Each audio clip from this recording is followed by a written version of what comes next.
Grim morning, and welcome to the Grim. I'm your host, Kristen. On today's episode, we'll be opening the gate and entering the Chapel of Bones, located in Portugal. So grab your favorite mug, cozy up, and let's take a dig into history. In a world overflowing with sought after travel destinations, one country that has recently captivated wanderers is Portugal. As one of the most visited places in the post COVID era, travelers have been drawn to its stunning landscapes, rich cultural traditions, and timeless villages steeped in history. Yet beneath the sunlit streets and rolling vineyards, some have encountered something far more unsettling: Portugal's eerie and haunting chapels of bones, where the dead simply do not rest in silence. That's why also in this episode's introduction, I didn't name a specific town, but simply Portugal as a whole. It's difficult to imagine any burial site surpassing the chilling grandeur of the Capuchin catacombs, but Portugal's several chapel of bones certainly gave their monastic counterparts a run for their money. In the picturesque medieval World Heritage town of Évora, it's a city of golden light and ancient stone, a place where history is alive through winding streets. But beneath its warm facade, something lurks: a shrine of the dead, where time has collapsed and the past refuses to stay buried. The Capela dos Ossos, meaning Chapel of Bones in Portuguese, stands as an eternal silence, a crypt of skulls and bones arranged not for concealment, but for confrontation. By the late 16th century, the town cemeteries were overflowing, corpses pressed against the limits of consecrated grounds. The Franciscan monks had a choice: bury the dead deeper, forget them, or force the living to face them. They chose the latter. The monks gathered the remains of 5,000 souls, stripping away flesh, identity, and memory, leaving only the skeletal husks of what had once been. Then, with careful precision, they built the chapel itself from the bones of the dead, the remains fused into the very walls that confined them. Skulls stare from the pillars, their hollow sockets watching, their brittle bones held together by cement, ensuring they will never leave. The ceiling, once merely brick, is now canvas for the dead, adorned with grim motifs that whisper of lives long lost. Time, though, has not been kind to this crypt. Some skulls are missing, stolen by unknown hands, while others bear their crude markings of graffiti, an act of defiance or desperation, scrawled upon the remains of the forgotten. To enter, the living must now follow the rules of the dead. Modesty is required. No short shorts, no bare shoulders. The punishment, a flimsy paper cover up, if not followed, offered for €1, as if cloth could shield the gaze of so many empty eyes. Before stepping into Avaro's crypt of bones, visitors must pass through a museum, a shrine of the Capuchin monks who once built a sanctuary of their own in bodies and bones in Sicily. These were the same monks that were featured on episode 24 in The Grimm. It tells their story, but it simply does not tell the stories of the thousands now entombed in these walls. Their voices remain unheard. Their stories, though, were never meant to be told, though. As you step inside, you're greeted with a chilling welcome, stating, "We the bones here await yours," in Portuguese. The walls stretch high, constructed from endless rows of skulls, their hollowed sockets watching from every direction. Each rib, femur, and vertebrae stacked meticulously, forming the grotesque patterns in the stonework. Nearby the altar, a small white coffin rests, the remains of 3 Franciscan monks who founded the Church of St. Francis in the 13th century. Their bones are honored among the anonymous, their presence woven into the silent fabric of the chapel. But not all who reside here are at rest. Hanging from the walls by chains are 2 desiccated bodies that watch in silent agony, their dried skin clinging to their brittle bones, mouths frozen mid-scream, a sight that many find too much to bear. One is a man, but the other a child. The records tell their story, but prayers are said to soothe their suffering. Their presence is an accusation, a question that will never be answered, but impressionable beyond measure. A poem written by one of the fathers lingers in the air, carved into a wooden plaque. It goes even further to impress upon visitors, stating, "Where are you going in such a hurry, traveler? Pause, do not advance your travel. You have no greater concern than this one, than on which you focus your sight. Recall on how many have passed from this world. Reflect on your similar end. There is a good reason to reflect. If only all did the same. Ponder, you so influenced by fate, among all those concerned of this world. So little do you reflect on death. If by chance you glance at this place, stop. For the sake of your journey, the more you pause, the further on your journey you shall be. The poem finally revealing to visitors the macabre's chapel true meaning and the reason for its existence, the delicate nature of human morality, and the inevitable fate that awaits us all, raising the timeless question of our very existence. There is no comfort here, no soft candlelight to warm the bones. Above the altar, a final message awaits in Latin, chilling visitors to their bone as if the poem wasn't enough, stating, I die in the light. The day I die is far better than the day I was born. Visitors speak of an unnatural stillness in the chapel, a weight in the air that does not lift, even when they leave. Some claim they've heard their own names whispered, though the chapel is empty. Others describe a sensation of fingers grazing their shoulders, but when they turn, they only find stone and shadow. The dead do not rest in the Capela dos Ossos in Évora. They do not slumber, nor do they forget. They wait in silence, in darkness, cemented within the chapel walls. If one chapel of bones wasn't haunting enough, another lurks in the depths of Faro, Portugal, concealed behind the grand facade of Nossa Senhora do Carmo Church. Is a chilling spectacle. A chamber where the remains of the dead line the walls, their silent presence a stark reminder of morality. A place where death is not hidden but laid bare for all to see. To some, it is a grotesque spectacle, to others, an irresistible summons. This is no refuge for the living, but it's a monument to the dead. The twin belfries of the Igreja do Carmo rise against the Algarve sky, their pristine whitewashed exterior a deception, a mask hiding what lurks within. Storks nest in the towers, oblivious to the history buried beneath their perches. The Baroque beauty of the church, with its gilded wood carvings and stained glass windows, lures visitors inside with promises of grandeur. But what waits beyond the altar is something far darker. Behind the ornate facade, beyond the delicate carvings, lies the Capela dos Ossos, a chamber of the dead built from the remains of those who once prayed within these walls, the bones of 1,200 Carmelite monks, men who devoted their lives to faith, who were unearthed from the nearby cemetery, their bodies no longer given the luxury of rest. Their femurs and skulls are stacked into the walls, packed tightly together, their final purpose not peace but spectacle. The chapel was completed in 1816, but its message is eternal. The walls are a warning, a testament to the brevity of life and the inevitable of decay. To some, it's a call to righteousness, a reminder to live well to avoid the eternity of hell. To others, it's simply a practical solution of a way to clear the overcrowded cemeteries of the town at the time, a mass grave disguised as a shrine. Stepping inside, though, the air shifts. The smell of aged stone and dust cling to the damp walls, the silence punctuated only by the echo of footsteps on the cold floor. The monks' skulls peer outward, frozen in time, their expressions long lost to decay. Inside, skulls leer from every surface, thousands of them stacked in macabre patterns, as if watching or waiting. There is no escape from their gaze. Their presence is absolute, encompassing, and beyond impression. The Capitol Osos in Faro, though, is small, almost suffocating, a crypt hidden in San Cristi, tucked away behind the main church like a secret too unsettling to face directly. The contrast between its horror and the elegant opulences of the church's main altar is unsettling.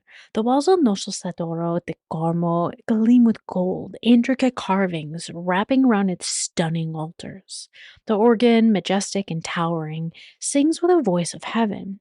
But in the garden just behind these gilded halls, the voice of the dead is silent, though never absent.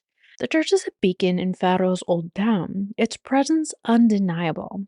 The Baroque facade, with its touch of yellow around the upper windows, survived the infamous 1755 earthquake. standing tall with the city crumbling around it. But the true heart of this place is not found in its grandeur or the gold. It's found in the bones of the forgotten, the walls of the silent, and the uneasy knowledge that one day all who enter will share the same fate of those who already wait inside.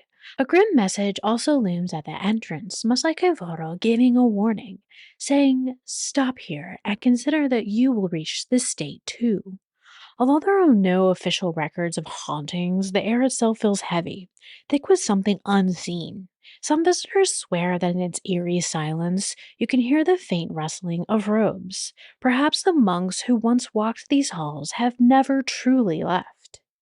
To the east, beyond the rolling hills and quiet streets of Alentejo, lies a place built from tragedy. The Campo dos Ossos Campo Maior is no ordinary chapel. It's a shrine of devastation, a monument to the dead who never saw it coming. It stands as the second largest bone chapel in Portugal. Its walls built not from just mortar and stone, but from the remains of those who perished in one of the darkest days in the town's history. In the year 1732, a storm raged over Campo Maior, lightning cracking through the sky as if the heavens themselves had turned against the earth. Then it struck the castle's powder magazine, a vault of explosions hidden within the fortress of the walls.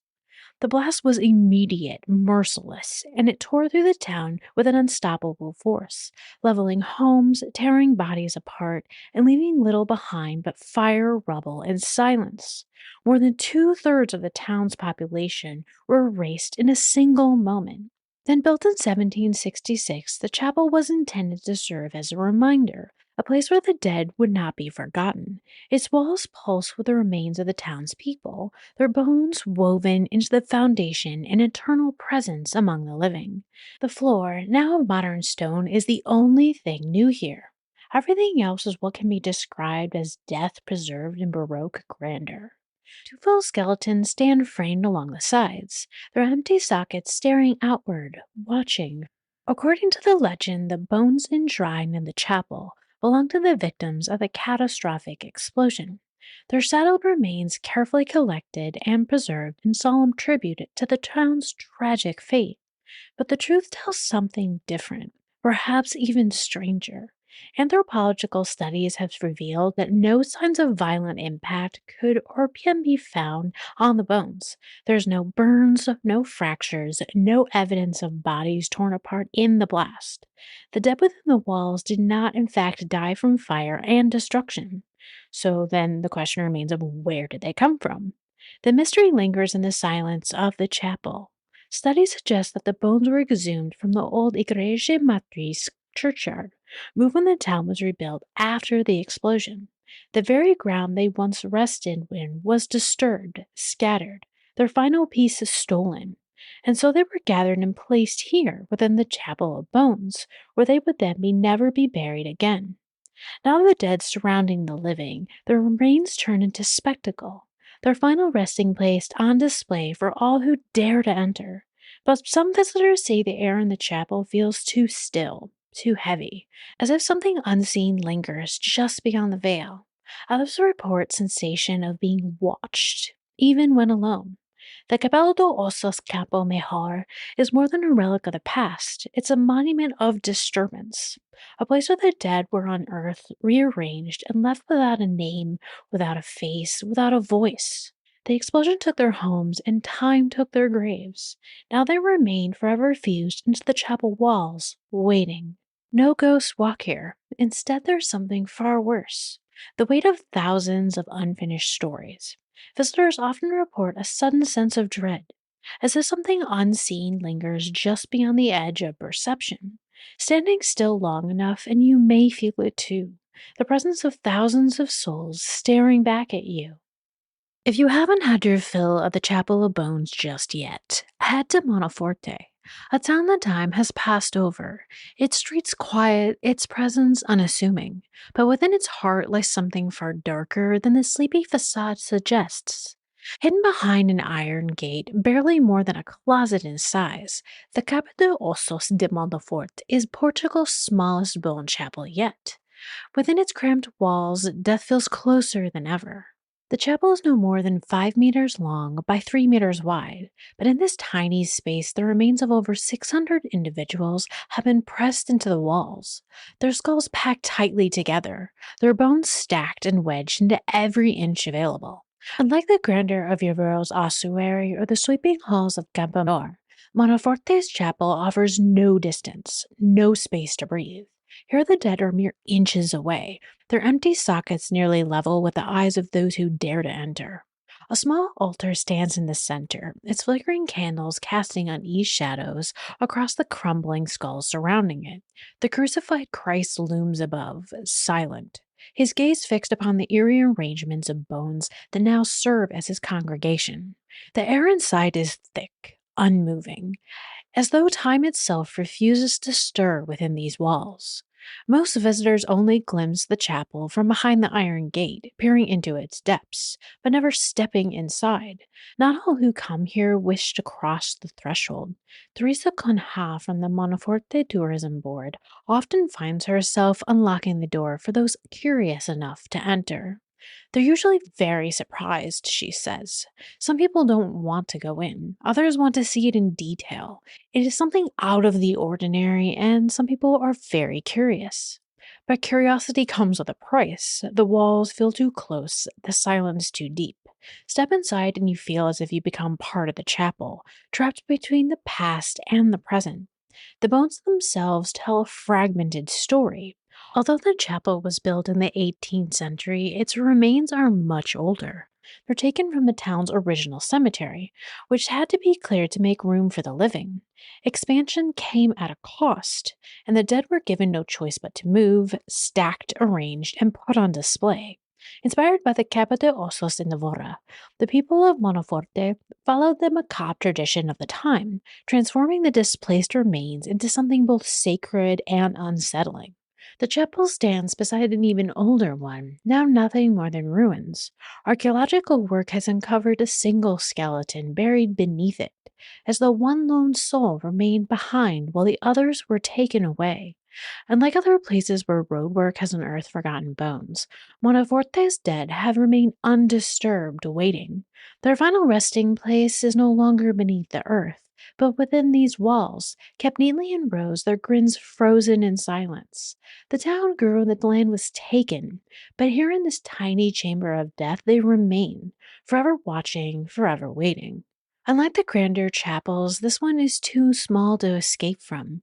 Stand in its center and you are completely surrounded by death. There are no reports of hauntings, but it's said that people leave in a hushed silence, unable to shake the feeling that they were not alone. In the town of Alcantara rests an unsettling quiet, its calm almost unnatural. Yet concealed within the modest church of Nossa Senhora de Sasao lies something far more disturbing. A sanctuary where the remains of the dead have become part of the structure itself, and another chapel of bones. Lined from the floor to ceiling with human skulls and bones, some yellowed with age and others eerily white. Unlike Évora or Faro, this chapel is smaller, its skeletal walls are pressed in tightly around you, as if the dead still long to reach out. No plaques tell their names, no records exist of who they once were. Some say the bones were taken from a forgotten cemetery, but others whisper of something far worse. In the quietest moments, visitors have reported hearing a soft, rhythmic tapping, as if unseen fingers were drumming against the walls. Sadly, not much history can be found on this chapel, but it's still worthy of a visit if you're in Portugal. Beneath the warmth of the sun and the hum of crashing waves, Lagos thrives as a city of beauty. Its golden beaches and lively streets luring travelers from all over the world. But beyond the postcard perfect scenery, hidden in the shadows of its history, lies something far darker, another chapel of bones. Tucked within the church of San Sebastian, the Bone Chapel stands as another shrine of human remains, stacked one upon another, a space where death has been arranged into carefully grotesque symmetry. This church itself dates back to the 14th century, first built as a hermitage consecrated to Nossa Senhora de Sasao. By the 16th century, it was transformed into a church dedicated to San Sebastian. Its late Gothic portico and intricately sculpted motifs meant to inspire reverence. Inside, Doric columns separate its three naves, and an exquisite statue of Our Lady of Grace, a gift from King Yao V, stands in quiet splendor. But no amount of gold or artistry can soften what waits beyond these grand halls. The bone chapel is very small, almost unassuming, but step inside this cabinet of the macabre and the air shifts. The walls pulse with hundreds of skulls, their empty sockets like hollowed wounds, their stories long forgotten. Arranged in careful patterns, they create a mockery of beauty, a silent mural of the dead. And yet, beneath the eerie stillness, Lagos holds a darker past, one that cannot be ignored. This was the hub of the Atlantic slave trade, a place where thousands of lives were stolen, bought, and sold. Men, women, and children, ripped from their homelands, perished in nameless suffering, their fates swallowed by the city's past. Official records claim that the bones within this chapel belong to monks and townspeople, but there are whispers, unsettling rumors that the chapel carries a heavier burden, that not all the dead were given their place willingly here. Visitors do not stay long within the chapel. Many describe a crushing sensation in their chest, as if the walls themselves were closing in. The silence here is unlike any other, not the peaceful quiet of a sacred space, but something else, something waiting. No one speaks too loudly within these walls, as if the chapel itself is listening. The Chapel of Bones in Portugal are more than relics of the past. They're silent tombs, standing in defiance of time, their walls pulsing with the presence of those who were never truly laid to rest. Though separated by distance and countless souls entombed within their walls, each chapel whispers the same haunting message to those who enter: Memento Mori. The monks who built these shrines intended for the living to confront death, to feel its weight pressing down, to understand that life is nothing more than a fleeting moment between dust and decay. But perhaps they never considered what might happen when the dead were disturbed, when their bones were ripped from the earth, stripped of their silence, and forced into an existence neither buried nor free. Now they remain not at rest, but trapped within the walls of stone and mortar, their hollowed eyes forever watching, their presence lingering long after the last visitor has gone. In seeking to remind the living of their morality, the monks may have unknowingly bound the dead to something far worse than the grave. Each chapel leaves an imprint, its presence lingering long after visitors step back into the world of the living. No one leaves unchanged. It's impossible to predict how these chambers of the dead will settle in the minds of those who dare to enter. For though the skulls may appear uniform, each one carries a silent message, a whisper of life once lived. And in their collective presence, a truth takes root, a mark left upon the soul, subtle or profound, but inescapable all the time. Some may walk away feeling only the weight of history, others sense something far more unsettling. Whether it's the power of suggestion, the lingering echoes of the past, or something beyond human understanding. One thing is for certain: the bones within these chapels do not forget, they do not slumber, they do not rest. And as you step back into the daylight, leaving behind the hallowed stairs of the dead, a question lingers in silence. Was it only history pressing in on you? Or have the dead found a way to leave their mark, lingering in the shadows of your mind, waiting to be remembered? The grave grind for the Chapel of Bones was an espresso from the Confiteria Paul di Canella. For more honorary grinds in the area, please visit the-grim.com. For now, we're closing the gate on Portugal's Chapel of Bones. We hope you enjoyed our dig into history. If you did, subscribe today to join us next time when we open the gate on the Grim.